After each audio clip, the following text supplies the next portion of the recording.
उसने मुझे छोड़कर किसी और से शादी कर ली, लेकिन 7 साल बाद उसकी लाश मेरे दरवाजे पर क्यों मिली? मैंने उससे बेइंतहा मोहब्बत की थी, लेकिन उसने बिना किसी वजह के मुझे छोड़ दिया और किसी और से शादी कर ली। 7 साल मैंने उसे भुलाने की कोशिश की, लेकिन एक सर्द रात मेरे दरवाजे पर उसकी खून से लथपथ लाश मिली, होठों पर अधूरी मुस्कान और हाथ में सिर्फ एक पर्ची। मैं वापस आ गई। पुलिस ने इसे हादसा कहा, लेकिन मैं जानता था ये कोई हादसा नहीं था। हर रात उसकी परछाई मेरे घर में घूमती और धीरे धीरे मुझे एहसास हुआ कि उसकी मौत के पीछे एक ऐसा राज है जो मेरी जिंदगी तबाह कर देगा। मेरा नाम आदित्य है। 7 साल पहले मेरी जिंदगी की सबसे खूबसूरत लड़की सान्या मेरी मोहब्बत थी, मेरी सांस थी। लेकिन एक दिन अचानक उसने कहा, आदि, मैं किसी और से शादी कर रही हूँ। मैंने वजह पूछी, लड़खड़ाते शब्दों में उसका हाथ पकड़कर कहा, सान्या, क्यों? क्या मैंने कुछ गलत किया? लेकिन उसकी आंखें ठंडी थीं। वो मुस्कुराई और बोली, कभी कभी प्यार काफी नहीं होता आदि। उस दिन के बाद मेरी दुनिया जैसे खत्म हो गई। मैंने बहुत कोशिश की उसे भूलने की, लेकिन उसका चेहरा, उसकी हंसी, उसकी बातें, सब मेरे आसपास मंडराते रहे। फिर 7 साल गुजर गए। मैं अब एक अलग इंसान बन चुका था, अकेला, चुप, टूट चुका, लेकिन बाहर से मजबूत दिखने वाला। उस रात सर्द हवाएं चल रही थीं। मैं अपने छोटे से फ्लैट में बैठा किताब पढ़ रहा था कि अचानक दरवाजे पर जोर की दस्तक हुई। कौन? मैंने आवाज दी, लेकिन कोई जवाब नहीं आया। मैंने दरवाजा खोला और जो नज़ारा देखा, मेरी रूह तक कांप गई। वो सान्या थी, खून से लथपथ, सफेद साड़ी में, उसका चेहरा पीला, आंखें आधी खुली और होठों पर एक अजीब मुस्कान। उसके हाथ में एक पर्ची थी जिस पर खून से लिखा था।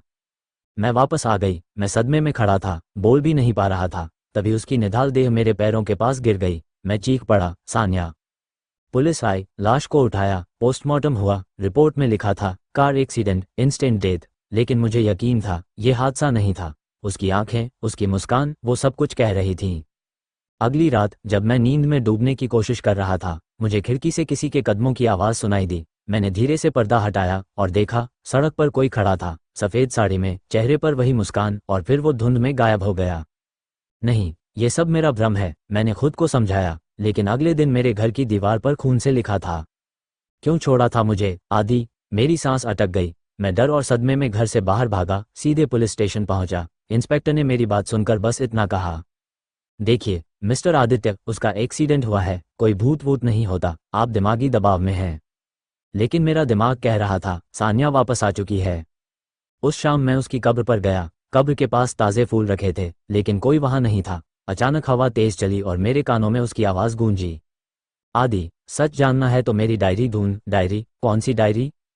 मैंने उसकी पुरानी चीज़ें खंगालनी शुरू की। उसकी बचपन की दोस्त रिया के पास गया। रिया ने मुझे देखते ही कहा, आदि, तूने ठीक किया जो आया। सान्या की मौत एक हादसा नहीं थी। वो पिछले कुछ महीनों से किसी के डर में जी रही थी। वो बार बार कहती थी कि कोई उसका पीछा कर रहा है, लेकिन उसने कभी नाम नहीं बताया। रिया ने मुझे एक पुराना बॉक्स दिया। उसमें उसकी डायरी थी। मैं रात भर वो डायरी पढ़ता रहा। हर पन्ने पर डर, बेचैनी और किसी अनदेखे खतरे का जिक्र था। एक पन्ने पर लिखा था, आदि, अगर मैं मर जाऊं तो समझ लेना, जिसने मुझसे शादी की वो इंसान नहीं है, वो कुछ और है। उसका असली चेहरा देखोगे तो समझ जाओगे कि मौत मेरे लिए राहत है। मेरे हाथ कांपने लगे। उसके पति का नाम था करण मल्होत्रा, एक अमीर बिजनेसमैन जिसकी शख्सियत हमेशा रहस्यमय रही थी। अगले ही दिन मैं करण की हवेली पहुंचा। बाहर से आलीशान, अंदर से ठंडी और डरावनी। नौकरों की नज़रें अजीब थीं, जैसे वो सब कुछ जानते हों लेकिन कह नहीं सकते। करण मुझे देखकर मुस्कुराया, आदित्य, इतने साल बाद सान्या की मौत से परेशान हो? मैंने गुस्से से कहा, तुमने उसे मारा है। करण, क्यों?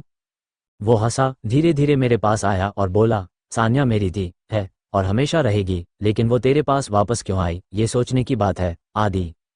उसकी आंखें अचानक लाल हो गईं, जैसे इंसान नहीं, कोई और रूप हो। मैं डर के मारे हवेली से भागा, लेकिन जाते जाते उसकी आवाज़ गूंजी, खेल शुरू हो चुका है। घर लौटकर मैंने फिर डायरी के आखिरी पन्ने पढ़े। वहां लिखा था, आदि, अगर मैं वापस आऊं तो डरना मत, मेरी आत्मा नहीं, कोई और तुझसे खेल खेल रहा होगा। उस खेल को खत्म करने का एक ही तरीका है, पुराने शमशान घाट में छिपा सच ढूंढ।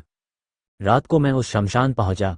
हवा में अजीब ठंड थी, चारों तरफ अंधेरा और चुप्पी। मैंने चारों तरफ नजर दौड़ाई, तभी अचानक किसी ने मेरा हाथ पकड़ लिया, ठंडी बर्फ जैसी उंगलियां। आदि, वो आवाज़ सान्या की थी। मैंने पीछे मुड़कर देखा, वो खड़ी थी, सफ़ेद साड़ी में, आंखों में दर्द और डर।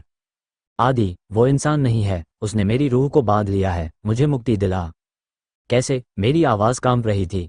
वो बोली, उस हवेली में जो तहखाना है, वहाँ एक शीशा है, जब तक वो शीशा टूटा नहीं, मैं आज़ाद नहीं हो सकती। अचानक हवा तेज चली और सान्या की परछाई गायब हो गई। मैंने निश्चय किया, अगली सुबह मैं हवेली जाऊंगा, चाहे जो हो जाए। सुबह होते ही मैं हवेली में दाखिल हुआ। जगह खामोश थी, लेकिन कदम रखते ही ऐसा लगा जैसे हवेली जिंदा हो और मुझे देख रही हो। तहखाने का रास्ता मुश्किल से मिला। अंदर घुप्पर अंधेरा, दीवारों पर अजीब सी लकीरें और बीच में वो पुराना शीशा काले कपड़े में लिपटा हुआ। मैंने जैसे ही शीशे पर हाथ रखा, पीछे से आवाज आई, मत कर, आदि। वो करण था, उसकी आंखें खून जैसी लाल, चेहरा भयावह और आवाज में शैतानी हंसी। तू सोचता है इसे तोड़कर सब खत्म कर देगा? नहीं, ये खेल यहीं खत्म नहीं होगा। मैंने पूरी ताकत से पास पड़ा पत्थर उठाया और शीशे पर दे मारा। शीशा चटक गया और उसी पल हवेली में जोर का धमाका हुआ। सारा तहखाना हिलने लगा, हवेली के दरवाजे अपने आप बंद होने लगे और एक चीख गूंजी, आदि, भागो। मैंने पूरी ताकत से बाहर की तरफ दौड़ लगाई। दरवाजे टूटे, हवेली का आधा हिस्सा गिरा और मैं बाहर आकर जमीन पर गिर पड़ा। सांसें तेज थीं, लेकिन पहली बार दिल में सुकून था। शायद सान्या की रूह अब आज़ाद हो चुकी थी। लेकिन उसी रात मेरे कमरे की खिड़की पर खून से लिखा बारिश तेज हो चुकी थी। मैं भीगते हुए उस लाश को घूर रहा था। नायरा, वही नायरा जो मुझे छोड़कर चली गई थी, जो किसी और की दुल्हन बन चुकी थी, अब मेरे दरवाजे पर निर्जीव पड़ी थी। मैंने कांपते हाथों से उसका चेहरा छुआ, ठंडा, बर्फ जैसा ठंडा, लेकिन उसकी आंखें, वो आंखें जैसे अब भी कुछ कहना चाहती थीं। तभी यादें मेरे दिमाग में तेजी से दौड़ने लगीं। फ्लैशबैक। 7 साल पहले, आरव, मैं थक गई हूं इस इंतजार से, नायरा ने कहा था। उसकी आंखों में आंसू थे। बस थोड़ा और वक्त दो, नायरा, मैं अपने पैरों पर खड़ा हो जाऊं, फिर शादी करेंगे। मैंने समझाने की कोशिश की थी, लेकिन वो नहीं मानी। अगले ही हफ्ते उसने किसी और से शादी कर ली और मैं टूट कर रह गया। मैंने लाश को ढकने की कोशिश की, लेकिन तभी पीछे से किसी ने फुसफुसाया, वो वापस आए हैं, बदला लेने के लिए। मैंने पलट कर देखा, कोई नहीं था, बस हवाओं में नायरा की खुशबू तैर रही थी, वही खुशबू जो 7 साल पहले मेरी सांसों में बस गई थी। अगले ही पल पुलिस आ गई। श्रीमान आरव, हमें आपसे कुछ सवाल करने हैं, इंस्पेक्टर बोला। उसकी नज़रें मुझ पर गड़ी थीं। ये मैंने नहीं किया, मैंने हकलाते हुए कहा, लेकिन सीसीटीवी फुटेज में आप ही की गाड़ी नायरा के घर के आसपास देखी गई है, उसने ठंडी नज़रों से कहा। मैंने दिमाग पर जोर डाला। सच तो ये था कि पिछली रात मुझे किसी ने फ़ोन किया था, एक अजीब आवाज़। अगर नायरा से मिलना है तो आधी रात को पुराने चर्च के पास आ जाना। मैं गया भी था, लेकिन वहाँ कोई नहीं था, बस टूटा हुआ आईना पड़ा था जिसमें मेरा चेहरा धुंधला दिख रहा था। और अब नायरा की लाश मेरे दरवाजे पर। सर, हमें आपके घर की तलाशी लेनी होगी, पुलिस ने कहा।